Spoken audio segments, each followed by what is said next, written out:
Jai Shri Krishna. My name is Bijal Pandya. I am dealing in engineering products. I have a business of engineering goods. In family, I have wife and two sons who are studying in college. See, apart from our daily routine, family and business, I've always strived to do something for the society. कि जैसे हमारे शास्त्रों में कहा गया है कि किसी भी स्वस्थ समाज के लिए चार आधार स्तंभ होते हैं. There are four pillars. और ये आधार स्तंभ मजबूत रहे तो समाज स्वस्थ और सुखी होता है, प्रगति करता है. ये है एक परिवार, दूसरा है शिक्षण संस्था, तीसरा राज्य संस्था और चौथा धर्म संस्था.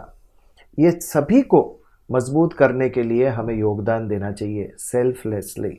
10 साल तक ट्यूशन्स किए, मैंने बच्चों को पढ़ाया है.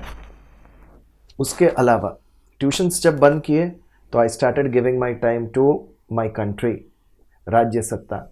उसके लिए I have been actively involve with a political party to serve my country.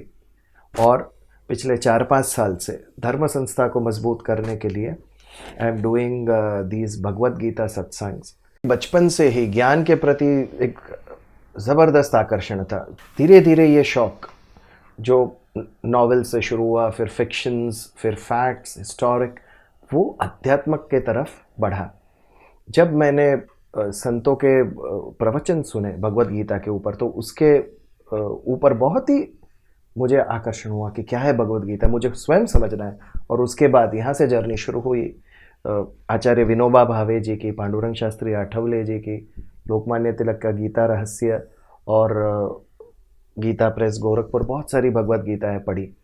और उसके बाद 18वें अध्याय में जब मैंने देखा कि भगवान ने कहा कि मेरा ये जो उपदेश अंतिम मनुष्य तक जो लेके जाएगा वो मेरा सबसे बड़ा भक्त, तो ये बात मन के अंदर घर कर गई कि हम सबकी ये जिम्मेदारी है कि 5000 साल से हमारे पूर्वजों ने जो आगे जनरेशन्स के लिए भगवद गीता को जीवित रखा है, वो हमें आगे हमारे संतानों को देकर जाना है, आने वाले जनरेशन्स को तक वो पहुंचाना है. इसके लिए मैंने 3 सत्संग शुरू किए.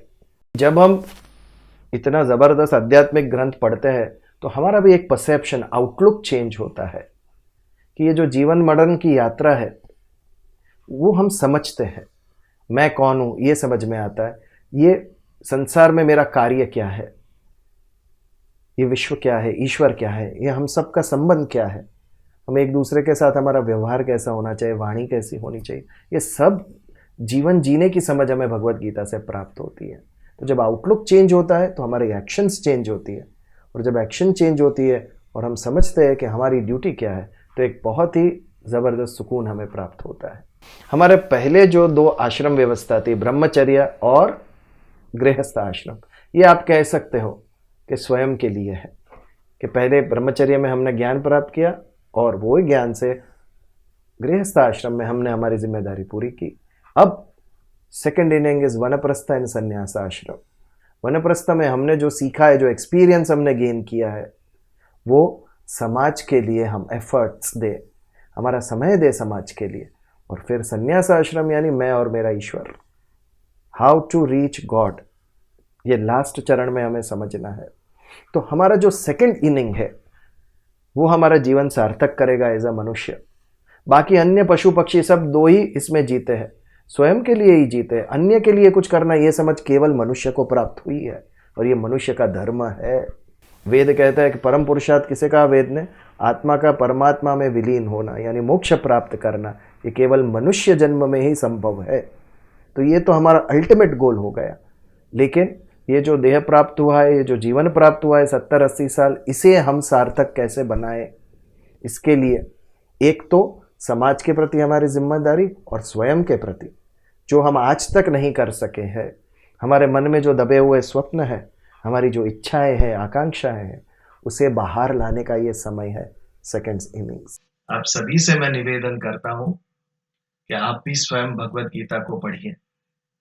ये भगवान का उपदेश है और इसे समझना और लोगों तक ले जाना ये हमारा परम कर्तव्य है. आप स्वयं पढ़े या हमारे ऑनलाइन सत्संग में मंगलवार को 9:30 बजे आप ज्वाइन कर सकते हो. हम साथ मिलकर विचार करेंगे भगवत गीता के ऊपर. और यदि वो समय अनुकूल नहीं है तो आप यूट्यूब पर हमारी चैनल सब्सक्राइब करके आपकी अनुकूलता पे आप भगवत गीता के प्रवचन सुन सकते हो. जय श्री कृष्ण।